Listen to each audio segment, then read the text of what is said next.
सभी को नमस्कार। मैं आनंद पांडे आप सभी का बच्चों स्वागत करता हूं इस सेशन में, जिसमें कि हम एमपीएसआई के प्रीवियस ईयर के क्वेश्चंस के बारे में हम डिस्कशन करेंगे। प्रीवियस ईयर क्वेश्चन को सॉल्व करेंगे और बहुत ही अच्छे तरीके से एक स्मार्ट अप्रोच से हम चीज़ों को सॉल्व करेंगे। बच्चों जो भी इस सेशन को देख रहे हैं, तो सबसे पहली बात बेटा आप सब्सक्राइब जरूर कर लीजिएगा मेरे चैनल को। मैं ये सेशन रेगुलरली लेकर के आऊँगा, ठीक है। मतलब अगर एक दिन अगर ना हो पाए तो मैं दूसरे दिन अल्टरनेट डे पे मैं लेकर के आऊँगा और इसमें बहुत अच्छे अच्छे सवालों को आप सॉल्व करेंगे। प्रीवियस ईयर के सब ये पूरी जो सीरीज है ये प्रीवियस ईयर क्वेश्चंस को लेकर के है, मैथ्स, ठीक है, ओनली मैथ्स। क्लियर है? तो मैथ्स के सेशन को लेकर के है। साथ ही साथ बेटा आप अगर चाहते हैं सेशन को, तो आप ये चैनल को सब्सक्राइब कर लीजिएगा। और मैं as an educator Unacademy पर भी पढ़ाता हूँ, तो आप मुझे वहाँ पे ज्वाइन कर सकते हैं। आप मेरा नाम है बेटा आनंद पांडे। आप इसको सर्च करेंगे अन अकेडमी लर्नर ऐप पे, तो आपको ये पूरा का पूरा मेरा प्रोफाइल सामने आपको दिख जाएगा, ठीक है। बहरहाल चलो शुरुआत करते हैं सेशन का। और पेन और कॉपी लेके बच्चों निकाल लीजिए, क्योंकि ताकि सेशन को हम लोग बहुत अच्छे तरीके से अब करने वाले हैं, अच्छे तरीके से सॉल्व किया जाए इसको। बस मुझे कुछ सेकंड का मोहलत दीजिए। एमपीएसआई की वैकेंसी जैसा कि आप सभी को पता है कि आने वाली है, ठीक है, अनुमानित है, तो तैयारी हम पहले से करके रखे हैं। चलो ठीक है। तो देखो पहला सवाल आपके पास है, निम्न में से सबसे छोटा भिन्न कौन सा, सबसे छोटी भिन्न कौन सी है? 3/5, 7/9, 11/13 और 1/2। देखो सबसे पहली बात तो बेटा ये कि इस तरह के सवाल जब भी पूछे जाते हैं, तो आप अगर इस तरह से अप्रोच करते हैं कि 3/5, 7/9, 11/13 और 1/2, अगर आप इस तरह का अप्रोच करते हैं कि इसको हम बारी बारी से हम डिवाइड कर देंगे, 3/5 आ रहा है 0.6, ठीक है, 7/9, 11/13, इस तरह से अलग अलग अगर अगर सॉल्व सॉल्व करते हैं, ठीक है, तो ये आप गलत, सॉरी, तो बेटा ये आप गलत अप्रोच करते हैं, ठीक है। आपको क्या करना है मैं बता रहा हूँ। सबसे पहले आपको इनका अंतर लेना है। अंतर देखिए, जो तरीका बता रहे हैं याद रखिएगा। अंतर कितना है? 1। इसके बीच का अंतर कितना है? 2। 7 और 9 के बीच में अंतर कितना है? 2। 3 और 5 के बीच में अंतर कितना है? 2। क्लियर है? अब हमें करना क्या होता है, अंतर आपको यहाँ पे समान होना चाहिए, ठीक है। अंतर कैसा होना चाहिए? समान होना चाहिए। अगर समान नहीं अंतर है तो हम क्या लेते हैं, अंतरों का हम एलसीएम लेते हैं। एलसीएम ऑफ इसका ले लेंगे 2, 2, 2 और 1, ठीक है। इन सभी का एलसीएम बेटा क्या आएगा? 2 आएगा। अब क्या करना है, जैसे 2 आ गया है तो हमें सभी अंतर को 2 बनाना है, जो कि 2 नहीं है। जो 2 है उनको कोई दिक्कत की बात नहीं है। तो ये तो बेटा सेम है, यहाँ पे अंतर 2 का ही है, यहाँ पे भी अंतर 2 का ही, ऐसे रहने देते हैं। ये 11/13 है और ये बेटा क्या हो जाएगा? 1/2। इसमें अंतर कितना है? 1 का है। आपको इसको 2 बनाना है, तो 1 को 2 बनाने के लिए हम किससे बेटा गुणा करेंगे? 2 से गुणा करेंगे, ठीक है। और ये जो गुणा हम करते हैं ये हम ऊपर और नीचे दोनों में मल्टीप्लाई करें, ठीक है। तो 1 × 2 और 2 × 2, बात समझ में आ रही है? तो अल्टीमेटली बेटा ये क्या हो जाएगा? 2/4। क्लियर है? ये हो गया 11/13। मैं आपको समझाने के लिए बेटा इतना लिख रहा हूँ ताकि आपको चीजें समझ में आए, ठीक है। अब आपके पास पूरा जो फ्रैक्शन है, जो पूरा भिन्न है, वो कुछ इस तरह से हो गया। अब आप अगर देखेंगे तो अंतर सभी में 2-2 का आएगा, ठीक है। तो एलसीएम लेने का यही फायदा होता है कि अंतर सभी में समान हो जाता है। अब जब अंतर समान हो गया तो आपको कुछ नहीं करना है, आपको देखना है, बस आपको अंश को देखना है। किसको देखना है बेटा? अंश को, न्यूमरेटर को। जो न्यूमरेटर सबसे छोटा होगा वो सबसे छोटा भिन्न होगा, और जो न्यूमरेटर सबसे बड़ा होगा वो सबसे बड़ा भिन्न होगा। सबसे छोटा न्यूमरेटर बेटा 3, 7, 11 और 2। सबसे छोटा न्यूमरेटर कौन सा है? 2 वाला है। मतलब आपका जो उत्तर होगा वो क्या होगा? 2/4। लेकिन ये ओरिजिनली है कितना? 1/2। तो आपका जो सबसे स्मॉलेस्ट फ्रैक्शन होगा वो होगा 1/2। आई होप आपको चीजें समझ में आ रही है, ठीक है। अगर सबसे बड़ा पूछा जाता तो आप बोलते 11/13, और 11/13 11/13 के ही बराबर है, तो सबसे बड़ा वाला होता 11/13। आई होप आपको चीजें समझ में आ रही हैं। कमेंट कर दीजिएगा बच्चों अगर आपको पूरा सही से समझ में आ रहा है तो। क्लियर है? बढ़ते हैं बेटा अगले सवाल की तरफ, ठीक है। अगला सवाल आपके सामने ये रहा। चलिए, 7 kg of tea costing rupees कितना is mixed with 9 kg और टी कॉस्टिंग रुपीज 240 पर केजी। एवरेज प्राइस पर KG of the mixed T, ठीक है। 280 रुपए प्रति किलो की 7 किलोग्राम चाय को 240 रुपए प्रति किलो की 9 किलोग्राम चाय के साथ मिलाया जाता है। तो आपको औसत मूल्य बताना है उस मिक्सचर का। सिंपल सा है, देखो बेटा, आपको औसत पता होता है। औसत क्या होता है? औसत बराबर होता है सम बाई टोटल। बस अपने को इसी चीज का यूज करना है और कुछ, ठीक है। अपने को बस इसी का यूज करना है। हमें क्या पता करना है? हमें औसत पता करना है। सीधे सीधे देखो, एवरेज आपको निकालना है। क्या करेंगे? ये 1 केजी का दाम कितना है? 280 रुपए। टोटल कितना है? 7 किलो। तो कुल दाम कितना हो जाएगा? 7 इंटू 280, ठीक है। 7 इंटू 280। ठीक उसी तरह से ये क्या है? 240 रुपए प्रति किलो है।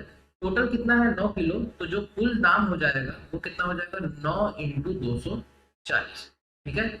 डिवाइडेड बाई बेटा क्या हो जाएगा? डिवाइडेड बाई क्या कहते हैं? टोटल कितना अमाउंट है। तो 7 केजी प्लस 9 केजी, यहाँ पे बड़े प्यार से लिख देंगे 7 प्लस 9। बात समझ में आ रही है? ठीक है। अब आगे बढ़ते हैं, ध्यान से देखिएगा। 7 और 280 को आप गुणा करेंगे तो बेटा आ जाएगा 1960, ठीक है। 9 और 240 को मल्टीप्लाई करेंगे आ जाएगा 2160। और ये कितना हो जाएगा बेटा? 16। इसको पूरा जोड़ेंगे तो आपके पास आएगा 4120 डिवाइडेड बाई 16। इसको सॉल्व कीजिएगा कैंसिल करके, तो आपके पास जो उत्तर आएगा वो आएगा 257.50। अगर कैंसिल करना चाहते हैं तो देख सकते हैं, 4 से कैंसिल करेंगे, 4 का 10 बार में 40 हो गया, 1 2 4 3 जा 12 एंड देन 0, ठीक है। अगेन आप देखो, ये सीधे सीधे कैंसिल करोगे, 4 2 जा 8 23 4 5 जा 20 3 0 4 7 जा 28, ठीक है। 2 0 4 5 जा 20, मतलब 257.5, जो कि यहाँ पे बेटा है उत्तर। क्लियर है? तो कुल मिलाकर के आपको औसत पूछा गया है। सीधे सीधे क्या करेंगे?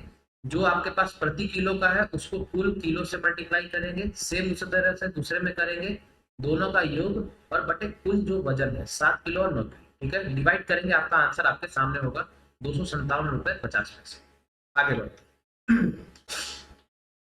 देखो, ये बेटा ये सवाल जो है ये साझेदारी के ऊपर, ठीक है। इसके ऊपर है साझेदारी। साझेदारी यानी कि इंग्लिश में हम क्या बोलते हैं? पार्टनरशिप, ठीक है। साझेदारी यानी कि हम क्या बोलते हैं बेटा इंग्लिश में? पार्टनरशिप। मैं थोड़ा एक इसमें कॉन्सेप्ट आपको बताना चाहूंगा। अगर आपको ये सवाल बनता है बहुत अच्छी बात है।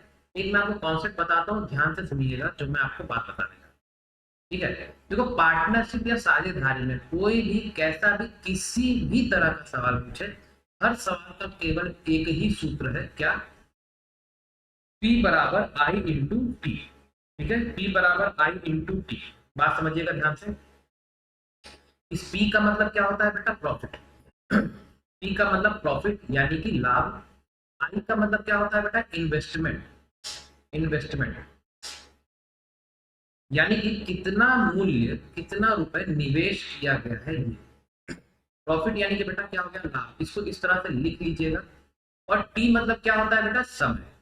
समय, समय। और ये कैसा समय? यह वो समय है जितने टाइम के लिए राशि को लगाया जाता है, ठीक है। लिख लीजिएगा, समय कौन सा है? इस समय को बोलते हैं, ये वो टाइम है जितने समय के लिए किसी राशि को निवेश किया गया हो, ठीक है। तो आपको कुल मिलाकर के पूरे साझेदारी में कैसा भी सवाल पूछे, कुल मिलाकर के आपको यही यूज करना, ठीक है। अब देखो आते हैं सवाल पे। मैं इसको मिटाता हूँ, थोड़ा देर रुकिएगा, ठीक है। वीडियो को पॉज करके आप इस चीज को नोट कर लीजिएगा, ठीक है। स्क्रीनशॉट लेना होगा, स्क्रीनशॉट ले लीजिएगा। क्लियर है? अब मैं आपको देखो बताता हूँ अब कितना हलवा कॉन्सेप्ट है, आपको अभी खुद समझ में आ जाए, ठीक है। देखो ध्यान से देखो, क्या करना है जब भी इन्वेस्टमेंट के या पार्टनरशिप के सवाल आए, कुछ नहीं करना है। सबसे पहले तो जिन लोगों के बारे में बात की गई है उनको लिखिए। यहाँ पे ए और बी के बारे में बात किया गया है, और हमें इनके बीच में क्या लेना होता है? अनुपात, रेशियो, ठीक है। अब देखो, सबसे पहले क्या लिखो? इन्वेस्टमेंट, फिर लिखो टाइम, और फिर नीचे लिखो प्रॉफिट, ठीक है। नीचे क्या लिखो? प्रॉफिट। क्यों? क्योंकि इन्वेस्टमेंट इनटू टाइम क्या होता है? प्रॉफिट। अब देखो, इन्वेस्टमेंट बेटा कितना क्या है? ए कितना कर रहा है? 21,000, ठीक है। बी कितना कर रहा है? 36,000। थोड़ा गला आज खराब है बेटा, ठीक है। तो देखो, जो कैंसिल हो रहा है उसको कैंसिल कर दीजिए। रेशियो रहने से यही फायदा है कि जो चीजें कैंसिल हो रही है आप कैंसिल कर सकते हैं। इसको 3 से कैंसिल करेंगे, 3 का 7 बार में 21 जाएगा और 3 का 12 बार में 36। तो आप देख पा रहे हैं आपके सामने कि इन्वेस्टमेंट निवेश को हमने छोटा कर दिया है 7 और 12 के अनुपात में, जो कि इतना बड़ा दिया हुआ था 21,000 और 36,000। अब आते हैं बेटा समय के बारे में बात करते हैं। इस लाइन को ध्यान से पढ़ना कि बी कितने महीने बाद व्यापार में शामिल हुआ होगा यदि वर्ष के अंत में प्रत्येक को समान लाभ प्राप्त होता है। हमसे पूछा किसके बारे में जा रहा है, बी के बारे में।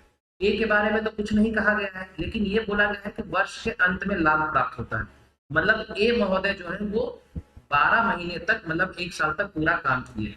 हमने यहाँ 12 महीने क्यों लिखा, क्योंकि यहाँ बेटा बोला है कि बी कितने महीने बाद, तो हमको बी का महीने के तौर पर हमको बताना होगा। ठीक है, अब देखो बी को हम मान लेते हैं कि बी जो है वो x महीने बाद वो बिजनेस में शामिल हुआ होगा या निवेश किया होगा। तो कुल मिलाकर के मैंने क्या बताया था आपसे कि यहाँ पे हम वो समय लिखते हैं जिस समय के लिए हमने पैसा लगाया हो। जब 12 महीने में वो x महीने के बाद जब आ ही रहा है, तो कुल मिला के उसने पैसा कितने समय के लिए निवेश किया, 12 माइनस x। आई होप आपको बात समझ आ रही होगी। ठीक है, अब देखो इसके बाद बोला है कि जो लाभ है समान लाभ रहता है। ठीक है, तो जब समान लाभ का मतलब क्या कि दोनों को हम मान लेते हैं 1:1। हमेशा याद रखते रहिएगा जब भी समान लाभ बोलेगा 1:1 होगा, क्योंकि कुछ भी आएगा वो बेटा कैंसिल होकर के बराबर हो जाए। ठीक है, तो देखो अपने को क्या पता है कि प्रॉफिट बराबर क्या होता है, इन्वेस्टमेंट इनटू टाइम। बस इसी चीज का देखो हम यूज करते हैं। देखो क्या हो गया, ए के लिए बात करते हैं, कितना हो गया 7 × 12, ये हो गया इन्वेस्टमेंट, ये हो गया समय। ठीक है, डिवाइडेड बाई हम बी के लिए बात करते हैं 12, ये हो गया इन्वेस्टमेंट और ये क्या हो गया समय। ठीक है, बराबर क्या है 1:1। ये हमने क्या लिखा है, ये प्रॉफिट ही तो लिखा है, प्रॉफिट का हमने रेशियो निकाल लिया है। ये ए के लिए है और ये बी के लिए। ठीक है, अब यहाँ से एक्स का वैल्यू बताना, यही सवाल पूछा है। 12 से 12 कट गया। ठीक है, अब देखो इस इक्वेशन को हम क्या लिख सकते हैं, 7 = 12 माइनस एक्स, मतलब एक्स का वैल्यू सीधे सीधे क्या आ गया 5। ठीक है, मतलब कितने महीने बाद बी ने पैसा लगाया होगा, आप बोलेंगे सर 5 महीने बाद। आई होप आपको चीजें समझ में आ रही है। ठीक है,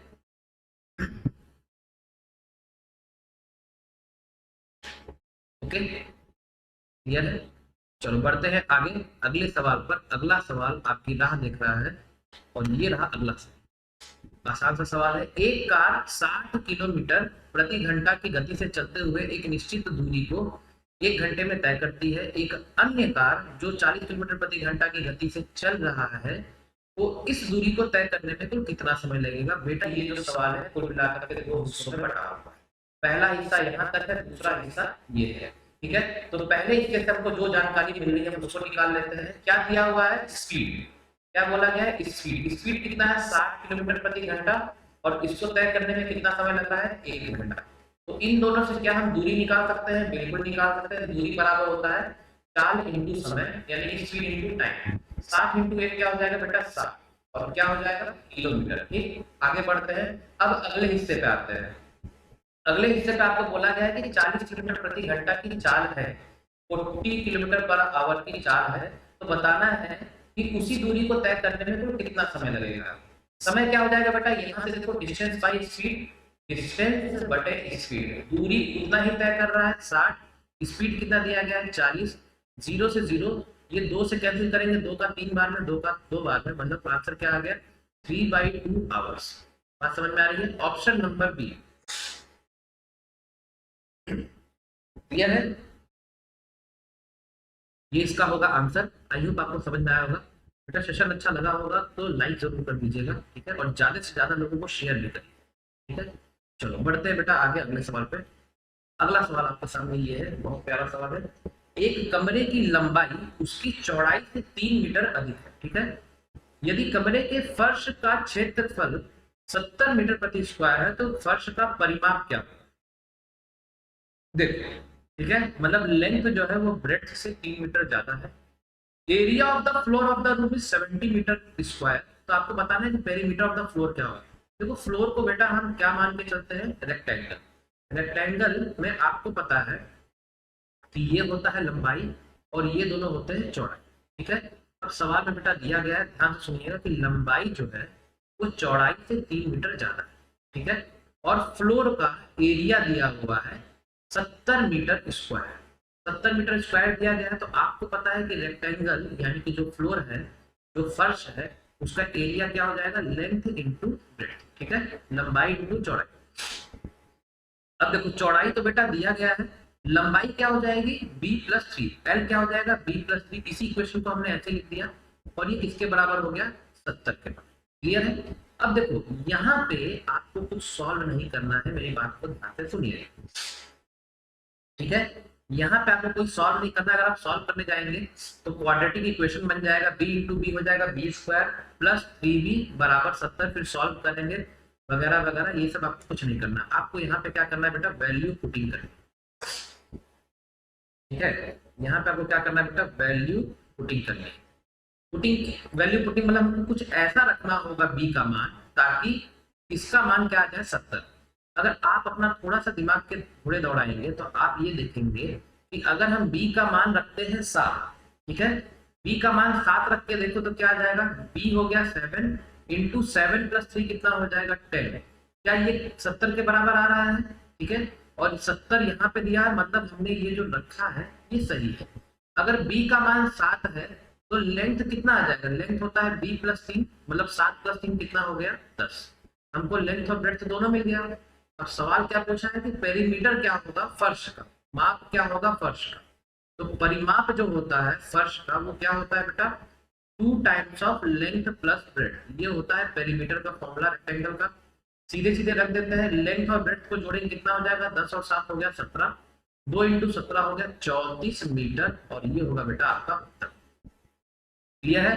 तो वैल्यू पुटिंग करके आप देख सकते हैं कि कितने आसान से आप लोग चीजों को कर सकते हैं, जिसको वैल्यू पुटिंग यानी कि हीट एंड ट्रायल मेथड, जिसको आपने बचपन में पढ़ा, ठीक है। यहाँ पे अगर आप सॉल्व करना चाहते हैं तो सॉल्व भी कर लीजिएगा, लेकिन उससे थोड़ा लेंथी पड़ जाएगा। इस तरह से आसानी से आपका जवाब आ जाएगा, ठीक है। बड़े अगले सवाल की तरफ। आई होप आपको चीजें समझ में आ रही होगी बेटा, ठीक है। चलो अगले सवाल की तरफ बढ़ते हैं। अगला सवाल आपके सामने है, बहुत प्यारा सवाल है। 2 years ago, the average age of a family of 8 members was 18 years. After the born of a baby, the average age of the family is same today. What is the age of the baby? मतलब 2 साल पहले एक परिवार की औसत आयु जो है 18 वर्ष दिया गया है, और उस परिवार में 8 सदस्य थे। एक बच्चे का जन्म होता है और उसके बाद परिवार की जो औसत आयु है वो बच्चे के जन्म के बाद आज के डेट में, मतलब प्रेजेंट डेट में समान है, ठीक है। तो आपसे पूछा गया है कि बच्चे की वर्तमान आयु ज्ञात करें। थोड़ा कुछ अगर मिस्टेक होगा क्वेश्चन में स्पेलिंग का तो उसको थोड़ा भावना समझिएगा बच्चों, ठीक है, टाइपिंग मिस्टेक हो सकती है। बाकी सवाल जो है आपको मैं पूरा बता, करना कैसे है, सिंपल सा है। देखो ध्यान, देखो 2 साल पहले, ठीक है ना, 2 साल पहले 2 साल पहले देखो बेटा क्या है, आपको पता है कि औसत क्या होता है, एवरेज बराबर होता है सम अपॉन टोटल, ठीक है, ये चीज आपको बेटा पता है। देखो 2 साल पहले बेटा क्या सीन था, 8 लोगों का जो औसत आयु था वो 18 था। तो बेटा सम क्या होता है, औसत इंटू टोटल, ठीक है। तो हम यहाँ से बता सकते हैं कि उन 8 लोगों की जो आयु का योग था वो कितना हो जाएगा, 8 लोग और उनका औसत यानी कि 18, 8 इंटू 18 करेंगे 144 वर्ष, ठीक है। अब हम बात करते हैं, पहले चीज से तो अपने को इतना पता है, और ये क्या है 2 साल पहले का है, ध्यान रखे रहिएगा। अब क्या बोला है कि बच्चे का जन्म होता है तब भी परिवार की जो औसत आयु है वो सेम है। अब आप खुद बताइए, अगर एक कोई और कैंडिडेट शामिल होता है, पहले 8 थे, अब कितने हो जाएंगे एक बच्चे के जन्म होने के बाद, 9 लोग, ठीक है। इन सबका औसत आयु बेटा क्या बोला है कि सेम है, समान है, यानी कि 18 जो कि पहले था। अब ये क्या है, औसत आपको पता है, सम क्या होता है, औसत इंटू टोटल। औसत लिख दिया हमने, टोटल कितना होगा बेटा, टोटल है 9, तो यहाँ पे लिख देंगे 9 इंटू 18। 9 इंटू 18 करेंगे बेटा कितना आ जाएगा, 162 वर्ष। लेकिन यहाँ पे ध्यान दीजिएगा कि ये जो है बेटा इस सेम टुडे, ठीक है ना, मतलब आयु अभी भी समान है। मतलब ये आपसे जो स्थिति दिया है ये क्या बोला है, ये वर्तमान स्थिति है, ठीक है, वर्तमान स्थिति है। क्लियर। तो देखो अब आपने अगर ये समझ लिया है तो आप सम ऑफ 9 जो 9 लोगों की आयु का योग है वर्तमान समय में, आप उसको ऐसे लिख सकते हैं कि 8 लोगों की आयु का योग जो पहले से ही थे और प्लस एक बच्चे का, बच्चे को मैं 20 से लिख दे रहा हूँ, ये बराबर हो जाएगा 162। ठीक है, तो देखो ये वर्तमान बताया जा रहा है, बी को तो हम निकाल लेंगे, लेकिन ये S8 जो है ये हमने 2 साल पहले का निकाला है, तो हमें इसका वर्तमान निकालना पड़ेगा कि नहीं। तो सीधे सीधे आप लिखेंगे कि 2 साल पहले उनकी आयु का योग था 144। 8 सदस्य हैं, हर सदस्य 2-2 साल उसकी उम्र बढ़ती है, तो कुल कितनी बड़ी होगी, 2 गुणा 8। ठीक है, प्लस लिख देंगे बी बराबर 162। ये आपके पास सॉल्व होकर के आएगा 160 आ जाएगा, मतलब बी बराबर 162 माइनस 160, आंसर आ जाएगा 2 साल। ठीक है, ये है बच्चे की आयु। आई होप आपको समझ में आया होगा सवाल। ठीक है, अच्छा सवाल था बेटा, क्लियर है, बहुत प्यारा सवाल था, मस्त सवाल था ये जो मैंने आपको बताया। MTSI 2017 का ये सवाल था, सब के सब सवाल प्रीवियस ईयर के पूछे हुए सवाल है, जितना ही मैं आपको ये कंटेंट दे रहा हूँ। ठीक है, क्लियर है। इस पूरे सेशन में, पूरे सीरीज में प्रीवियस ईयर क्वेश्चन के साथ हम उनके सॉल्यूशन को भी बहुत अच्छे तरीके से देखें। ठीक, चलो आगे बढ़ते हैं। अगला 100 metre long train is running at the speed of 30 kilometre per hour. The time in which it passes a man standing near the railway line. ठीक है, 100 मीटर लंबी एक रेलगाड़ी 30 किलोमीटर प्रति घंटा की चाल से चल रही है। प्लेटफॉर्म पे खड़े एक व्यक्ति को पार करने में रेलगाड़ी को कितना समय लगेगा। सिंपल है, समय बराबर बेटा क्या होता है, दूरी बटे 4, डिस्टेंस बाय स्पीड। ठीक है, जब भी अगर एक व्यक्ति को क्रॉस कर रहा होगा तो दूरी बेटा क्या होगा, ठीक है, दूरी क्या होगा, लेंथ ऑफ द ट्रेन ही होगा। इसको हम कुछ दूसरे भाषा में लिख सकते हैं, लेंथ ऑफ द ट्रेन बटे speed. Length of the train क्या है बेटा, 100 मीटर। यूनिट को ध्यान दीजिएगा, हमें जो उत्तर बताना है समय का वो सेकंड में बताना। स्पीड बेटा कितना दिया हुआ है, 30 किलोमीटर प्रति घंटा। अब ये जो 30 किलोमीटर प्रति घंटा है, इसको हम क्या करते हैं, मीटर पर सेकंड में कन्वर्ट कर देते हैं, तो 5/18 से मल्टीप्लाई कर देंगे। 18 नीचे रहेगा तो ऊपर चला जाएगा। देखो 0 से 0 कट गया, 3 का कितने बार में जाएगा, 6 बार में जाएगा, और 5 का कितने बार में जाएगा, 2 बार में। तो 2 × 6 बेटा कितना हो गया, 12। और ये जो उत्तर आया वो क्या है, 12 सेकेंड। आई होप आपको समझ में आ रहा होगा। ठीक है बेटा, जब भी मैं कोई सवाल करवा रहा हूँ तो नया सवाल आप जैसे ही देखें तो थोड़ा देर के लिए वीडियो को पॉज कर लिया करिएगा। ठीक है, खुद से ट्राई करिएगा, और जब ट्राई कर लेंगे जो आपका आंसर आएगा फिर आप टैली करिएगा कि जो सर ने बताया है मेरा और उनका आंसर सेम है कि नहीं। ठीक है, तब इससे आपको अपनी असली परफॉर्मेंस का पता चलेगा। अगला सवाल आपके सामने, ए और बी एक साथ किसी कार्य को 10 दिनों में मिलकर कर सकते हैं। ए अकेले उस कार्य को 30 दिन में कर सकता है, तो बी अकेले उसी कार्य को कितने दिन में कर पाएगा, बताइए। ठीक है, वीडियो को पॉज करके खुद से ट्राई करिएगा। चलिए मैं बताता हूँ। ठीक है, देखो क्या बोला है कि ए और बी कितने दिन में कर रहे हैं, 10 दिन में। ए अकेले क्या बोला है, कितने दिन में कर रहा है, 30 दिन में। हमें बताना है कि बी कितने दिन में कर। ऐसे मेथड देखो लगाएंगे, सीधे सीधे बेटा क्या हो जाएगा, 30। यहाँ पे बेटा क्या है, क्षमता रहती है, 10 का 3 बार में करेंगे 30 आएगा, 30 का 1 बार में करेंगे 30 आएगा। ठीक है, ये जो होता है ये क्या होता है, टोटल वर्क। ये अपना दिन दिया हुआ है, और ये जो हम निकालते हैं ये क्या है बेटा, क्षमता यानी कि एफिशिएंसी। क्लियर है। अब देखो आपको बी का हमें क्या बताना है, हमें बताना है कि बी अकेले कितने दिन में कार्य को कर पाए। तो आपको बेटा ये छोटा सा प्यारा सा फॉर्मूला पता होगा, वर्क बराबर क्षमता इंटू होता है दिन। ठीक है, हमें बी के लिए दिन बताना है, तो दिन बराबर क्या हो जाएगा, कार्य बटे क्षमता। कार्य बेटा टोटल कितना है, 30, और हमको बी के लिए क्षमता चाहिए होगी। देखो ए की क्षमता दी हुई है, सीधे सीधे देखो कैसे निकालोगे, ए का एफिशिएंसी कितना है, 1, यहाँ पे रख दो 1। 3 टोटल है, एक ए का है, तो बी का कितना हुआ, 2 हुआ। समझ में आ रहा है। तो यहाँ पे बी की एफिशिएंसी कितनी हो गई, 2। 30/2 कितना हो गया, 15 दिन। और यही लगेगा बी को अकेले कार्य करने में लगने वाला समय। आई होप आपको बेटा सेशन अच्छा लग रहा होगा, चीजें समझ में आ रही होंगी। ठीक है, ये अच्छे तरीके से देख लीजिए, स्क्रीनशॉट ले लीजिएगा, लेना चाहते हैं तो। ठीक है, ओके, चलो बढ़ते हैं अगले सवाल पे। अगला सवाल ये रहा। ठीक है, 4 घंटियां क्रमशः 5, 6, 8 तथा 9 सेकंड के अंतराल पे बजती हैं। सभी घंटियां किसी समय एक साथ बजती हैं, तो वे पुनः एक साथ कितने समय बाद बजेगी। 4 bells ring at the intervals of 5, 6, 8 and 9 seconds respectively all the bells ring simultaneously at some time, they will again ring simultaneously after. Simultaneously का मतलब होता है एक साथ, ठीक है, देख रहे हैं, एक साथ. Simultaneously का मतलब होता है एक साथ, ठीक है.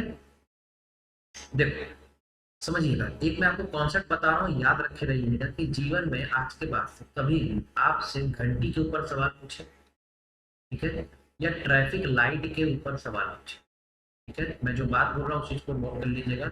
अगर कभी भी आपसे ट्रैफिक लाइट या घंटी, अगर इसके बारे में सवाल पूछे कि वो एक साथ कब दोबारा वो एक साथ काम करेंगी, या ट्रैफिक लाइट एक साथ दोबारा कब जलती हैं, कब वो दोबारा एक साथ सबके सब जलेंगी, या घंटी एक साथ कब दोबारा बजेगी, अगर ये एक साथ वाला टर्म अगर पूछा जाएगा, कुल मिला के याद रखे रहिए आपको क्या निकालना होता है उसमें, एलसीएम.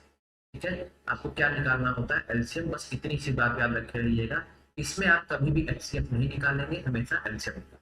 ठीक है, अब चलो आते हैं सवाल पे. ठीक है, इसको मैं मिटा देता हूँ, आई होप आपने नोट कर लिया होगा. अब मैं मिटाता हूँ, ठीक है, ध्यान से देखेंगे.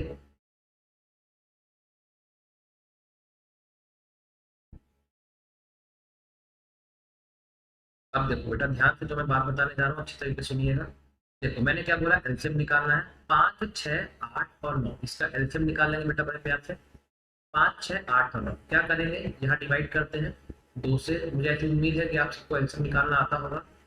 5 ये 2 का कितने बार में जाएगा, 3 बार में, 4 बार में, और ये 9 का 9 रहने देते हैं. अब 2 से कम 2 डिवाइड होना चाहिए. जो भी यहाँ पे संख्या आप लिख रहे हैं वो कम से कम 2 संख्या को डिवाइड करनी चाहिए. अगर नहीं कर रही है तो हम अगले संख्या पे हम पढ़ देते हैं. ठीक है, क्लियर है, ध्यान से सुनिए बच्चों. अब आपको बेटा क्या करना है, यहाँ पे आप देखिए कि अब हम यहाँ पे किससे डिवाइड करेंगे, 3. ठीक है, तो 3 का बेटा क्या है, 5, 3 का एक बार में 3, 4, और 3 का 3 बार में 3. ठीक है, क्लियर है. अब उसके बाद फर्दर हम लोग करते हैं, यहाँ पे आप देखो 3 से जाएगा नहीं, ना 2 से जाएगा, ना 5 से. तो कुल मिलाकर के जो पूरा का पूरा सीन है वो क्या है बेटा, ये. ठीक है, तो ये एलसीएम यानी कि हो गया एल. क्लियर है. सो दिस विल भी कितना हो जाएगा, 2 × 4 हो गया 8, ये आपके पास हो गई एलसीएम. 2 × 4 हो गया 8, 3 × 3 हो गया 9, और फिर ये बेटा क्या हो गया, 5. ठीक है, तो इसको सॉल्व कीजिएगा तो कितना आ जाएगा, 8 5 जब 40 × 9 यानी कि 360. अब ये जो बेटा आपके पास जो आया है ये पूरा किसमें है, सेकंड में. बात समझ में आ रही है, ये पूरा किसमें है, सेकंड में है. तो अपने को आंसर बताना है कि कितने समय बाद, मतलब मिनट में बताना है. तो क्या करेंगे, इसको 60 से डिवाइड कर देंगे, क्योंकि सेकंड को मिनट में करना होता है. तो 60 से डिवाइड करते हैं, मतलब सीधे सीधे जाएगा 6 बार में, उत्तर हो जाएगा आपका 6 मिनट. क्लियर है, तो this will be the answer. 6 minute आपके पास उत्तर होगा. तो आज के बाद से कभी भी घंटी, ट्रैफिक लाइट पूछे, एलसीएम निकालना है, एलसीएम यानी कि एलसीएम. ठीक है, आगे बढ़ते हैं, अगला सवाल. आई होप आपको सेशन अच्छा लग रहा होगा. चलो, एक विद्यार्थी, ठीक है, विद्यार्थी है, विद्यार्थी होगा बेटा ये. ठीक है, विद्यार्थी से किसी संख्या में 3/2 से गुणा करने के लिए कहा गया, परंतु उसने उस संख्या में 3/2 से भाग दे दिया. उसका परिणाम सही उत्तर से 10 कम था, तो वह संख्या क्या थी. ठीक है, मतलब ऐसा सवाल पूछा गया, समझिएगा. मान लेते हैं कि नंबर है x. ठीक है, x को क्या कहते हैं, अगर हम 3/2 से डिवाइड करते हैं, ठीक है, तो होता क्या है कि वाकई में पहले हमको इसको क्या करना था, मल्टीप्लाई करना था 3/2 से, और जब हम अगर हम डिवाइड कर दे रहे हैं तो ये 10 से कम मिल रहा है. कुल मिलाकर मैं फिर से बता दे रहा हूँ, ध्यान से. हमें असल में करना क्या था, मल्टीप्लाई, लेकिन हम क्या कर दे रहे हैं, उस संख्या को हम भाग दे रहे हैं 3/2 से. और भाग देने पर जो हमें पहले जो चीज करना था उससे हमें 10 कम मिल रहा है. सवाल में कुल मिला के ये पूछा. अब हमें बस x का वैल्यू बताना है, तो ध्यान से सॉल्व करेंगे. ये हो जाएगा x इंटू में कर देंगे तो ठीक उल्टा हो जाएगा 2/3. ठीक है, बराबर x इंटू 3/2 -10. अब x वाले को आप एक साथ रखिए और 10 को अलग रखिए. तो देखो अगर हम ऐसा करेंगे तो हम सीधे सीधे बोल सकते हैं कि x कॉमन ले लेंगे, 3/2 माइनस का 2/3 बराबर क्या हो जाएगा बेटा, 10. आई होप आपको ये समझ में आ रहा होगा. सॉल्व देखो करेंगे तो देखो ये एलसीएम बेटा कितना हो जाएगा, 2 और 3 का एलसीएम हो जाएगा 6. 2 × 3 करेंगे तो 3 × 3 क्या हो जाएगा, 9. 3 इंटू 2 करेंगे तो 2 इंटू 2 हो जाएगा 4, ये हो गया 10। 9 में से 4 माइनस करेंगे बेटा कितना हो जाएगा, 5 हो जाएगा। 5 का कितने बार में जाएगा, 2 बार में जाएगा, तो यहाँ पे बचा 2, यहाँ पे बचा 1, 6 और 2 तो गुणा कर देंगे, कितना हो जाएगा बेटा 12। तो आपका जो उत्तर हो गया वो क्या हो गया बेटा 12। ठीक है, आई होप समझ में आ रहा होगा बेटा। सेशन अच्छा लग रहा होगा बच्चों तो लाइक कर दीजिएगा। ठीक है, ये आगे बढ़ते हैं अगले सवाल पे, ध्यान से देखिएगा कि अगला सवाल बेटा क्या है। क्लियर है, चलो आगे बढ़ते हैं अगले सवाल पे, ध्यान से देखिए। बताइए इस सवाल का आंसर। ये सवाल बेटा खुद से ट्राई करिएगा जरूर। ठीक है, एक गांव में 30% लोग साक्षर हैं, यदि गांव की कुल जनसंख्या 6600 है तो पढ़े लिखे लोगों की कुल संख्या कितनी होगी। बहुत आसान सा सवाल है, ध्यान से सुनिए।